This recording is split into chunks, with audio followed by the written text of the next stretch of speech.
Okay, this video is about this bracelet that I got at the joint math meetings.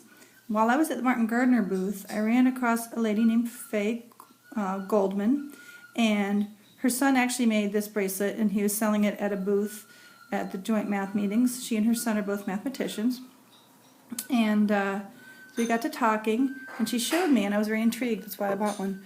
So the way this works is this one has the little cheater rings. This is not necessary, but the top two rings are colored, and you can see it makes this sort of Jacob's ladder type of effect when you do it correctly. Okay, and so once you get it going, it's really easy to just do, and you can make the chain as long as you want.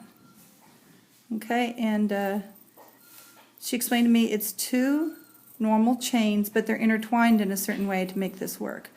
And so I figured out how it worked, more or less. And so I want to put that on video, so if you want to make one, you'll know how. And so this is basically the shape that your eye is looking for.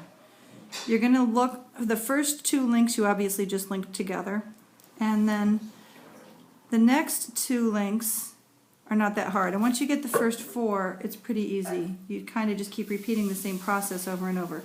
So let me show you. You start with three chain, link three links together. That's pretty easy. And link the fourth link together like that. So the question is, how am I going to make this look like the previous picture? So I want to set it up so I'm going to number these 1, 2, 3, 4 in this order, just for this video. 1, 2, 3, 4. And every even one is going to be in a chain together, and every odd one is going to be. So I'm going to have the odds on the left and the evens on the right. Okay, so 1, 2, 3, 4. So well actually, it's going to zigzag. 1 and 4 are going to be, 4 is going to be under 1. Okay. So I'm going to rotate this around so that link 2, so it's going to form like an X shape, and link 2 is going to be above link 1 and link 3. Okay? And then link 4 is, in this case, is just going to be a duplicate of link 2. Okay?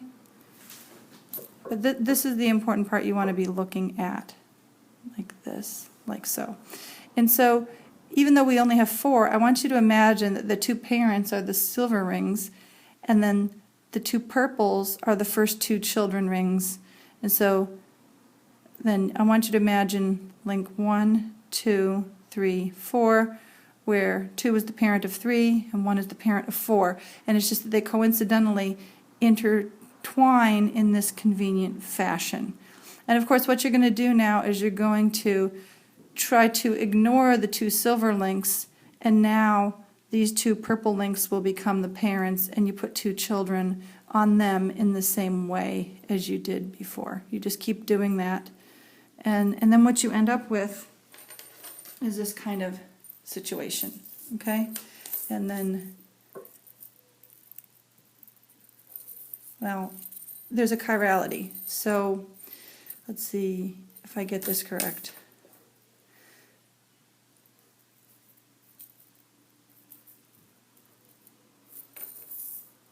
I did not.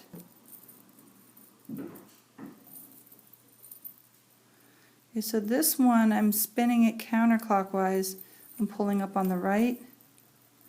Spinning it counterclockwise and pulling up on the right. And you see I have these two cheater rings. Once you get used to it, you don't need the cheater rings to keep you oriented. Okay?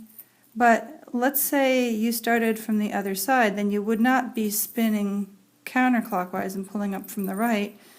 You would do the opposite. You would spin clockwise and pull up from the left. So I flip it around, I'm going clockwise, spin this chain clockwise, pull up from the left, and it should work. There we go.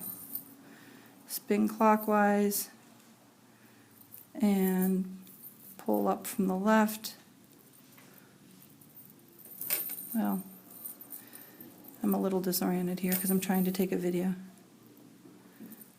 Clockwise and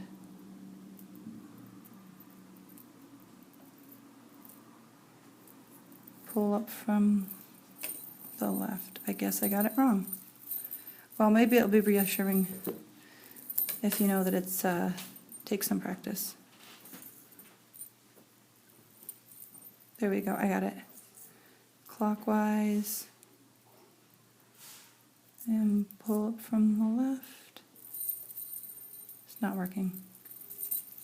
You can always just go like this, and there's going to be one guy at the bottom. Slide clockwise. But see, I don't have cheater rings here. So I want to make sure I grab the guy that's sitting just slightly higher. Aha, I see. Clockwise. Turn the thing clockwise, and then I'm going to pull up from the left. But because this is mirror image to the other one, I have to pull up in the opposite direction. You just kind of get used to it. It's a feel. It's much easier to do when you're not trying to videotape yourself. Okay, but the important thing to remember is it's mirror image when it's upside down. Okay, and I guess that's all I wanted to say for now.